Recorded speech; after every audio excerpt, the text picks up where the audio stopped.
Drapeau rouge et fleurs socialistes, une quarantaine de militants posent pour la photo de famille.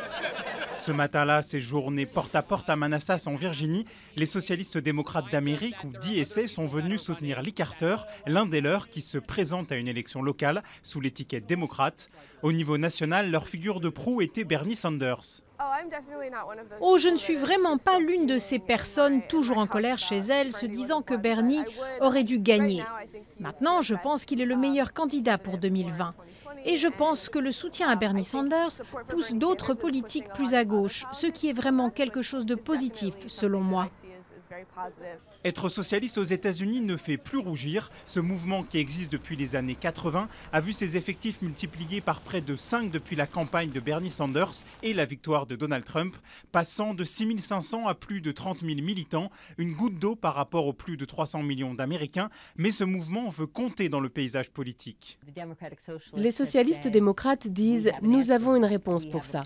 Nous avons un programme pour les travailleurs américains qui est une alternative aux organisations pour l'identité blanche, les suprémacistes blancs.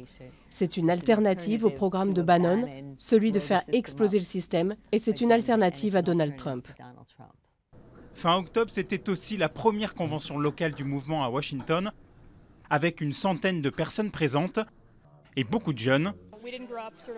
On n'a pas grandi à l'époque de la peur rouge, donc le mot ne nous fait pas aussi peur. Et on a plutôt envie, surtout après la campagne de Sanders, d'adopter en quelque sorte le mot et l'idéologie pour ce qu'elle est, et de se battre pour ça, publiquement.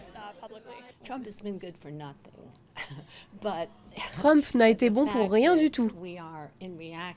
Mais le fait qu'on réponde à Trump et qu'on mobilise tous ces jeunes, c'est une bonne chose en réponse à Trump.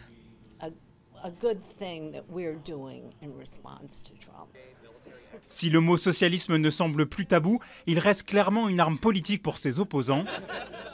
Plusieurs socialistes démocrates, dont Lee Carter, ont gagné à des élections locales, presque un an jour pour jour après la victoire de Donald Trump.